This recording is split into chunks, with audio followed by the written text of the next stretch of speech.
Ladies and gentlemen, some good news in-house at the Collingwood Football Club.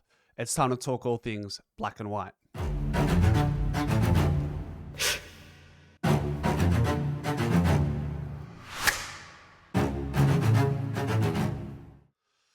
We've just heard that Rowan Steele and Will Hayes have signed 2-year contract extensions to take them to the end of 2028. And well-deserved, in my opinion, for both of those players.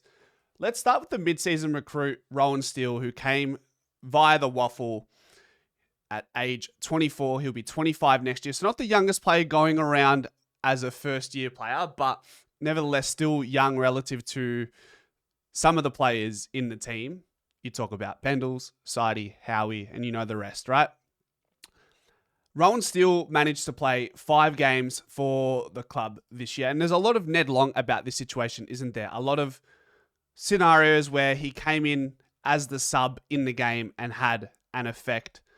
Enough of an effect to the point where you go, okay, hey, when this guy's on the ball, man, he can distribute. And he's not afraid to take on that kick going inside 50, which is what you loved. I thought he stood up tall against Adelaide in the qualifying final. And in the prelim, he walked out of the game with 12 touches to his name at a decent disposal efficiency clip. So really good signs early days. And we've been begging for players who ooze class on the outside, I think Rowan Steele fits that category really well. He will complement and compete with players like Lipinski, Jack Crisp, and perhaps an opportunity in the forward role to a certain level, depending on the availability of the high pressure, high speed forwards like Shooter, Bo McCreary. Where does he play next year? Bobby Hill, and throw in Jamie Elliott as well. So there is an opportunity similar to Lipinski, where he's not necessarily high speed and can turn on a dime. He is someone who can run all day as that high half forward if needed, but predominantly we'd like to see Rowan Steele as that winger for the club moving forward.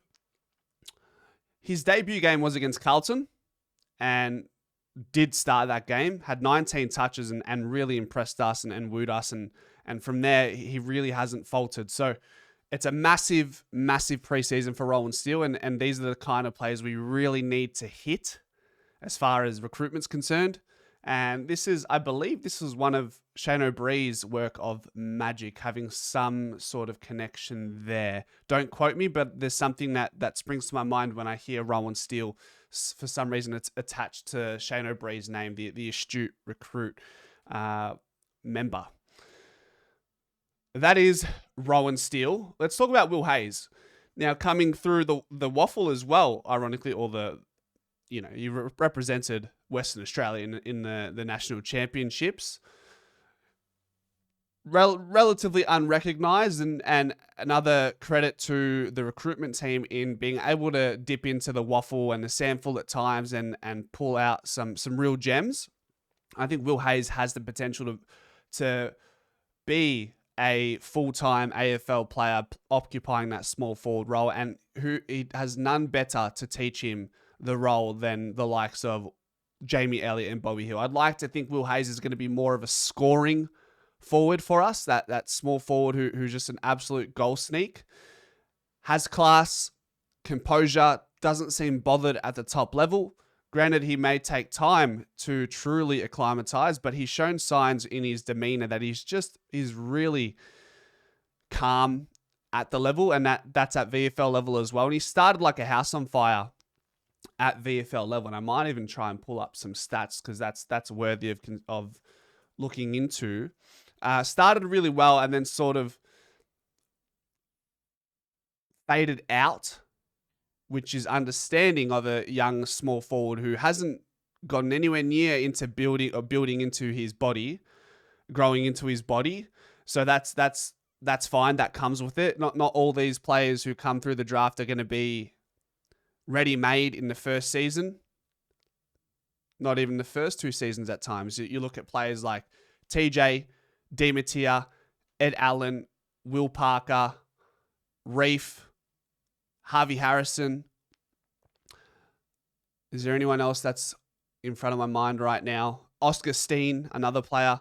These players who have been in the system for multiple years haven't quite transitioned into the AFL seamlessly yet, but it seems like they are serving their VFL apprenticeship, and we're not going to rush these players, which is, you can almost compare that or align that with the Geelong method, the blueprint that they have, where they just bring all these mature age players or players who have been drafted, but they spend a significant amount of time of the VFL before they throw them to the Wolves in the AFL. Let's see, where did he sort of drop off here? Okay, so right up until round 10 in the VFL, he was really consistent. He had a bag of 3 twice, kicked 2 goals once, found the footy, would get close to 15 touches in at least half of those games, and then you can tell he really began to tire out towards the back end of the season against Gold Coast, Frankston, Williamstown, Port Melbourne, and Williamstown again in that play-in final where he had 6 touches and was scoreless. So he ends up kicking 13 goals in 15 games with 11 behinds in the VFL. And yeah, look, his highlight would have to be that Brisbane game, 14 touches, 3 goals against a solid VFL side. It's just one of those ones that's going to take time. 2 years will grant you that time that you need to grow into your body and continue to learn and back up pre-seasons. Knock on wood, he was fortunate to get through the pre-season unscathed, and hopefully that trend can continue next year. And for Rowan Steele, just on pre-seasons, he has not done an AFL pre-season, so it's really exciting to see what Rowan Steele version we get after a full pre-season in the AFL system. And Will Hayes just build on that. I'm surprised that have we heard of did Charlie West and Joel Cochran get contract extensions? I mean, Charlie West is an absolute certainty, so I'm not worried about that. But I'm more so not concerned, but I'm keeping a close eye on the whole Joel Cochran one. I mean, that was someone who really impressed in the VFL and did not fade away in the VFL season. If anything, he warmed into it after an injury-riddled preseason, in my opinion. VFL stats, Joel Cochran. So we'll have a look at Joel quickly. Really, really found a purple patch in the second half of the season. So really from round 8 onwards, he didn't. There was only one game where he averaged where he had less than 15 touches. He had bags of 20, 19, 18, 17. Really good numbers off the half back. With that hybrid being a 6'6" player, they're going to have some sort of aerial presence as they develop their game.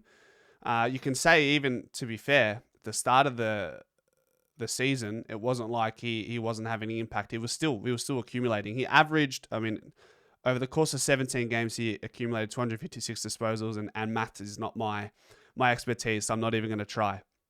But really, all in all, good signs for the 2024 draftees, and super excited to see what they can do in 2026.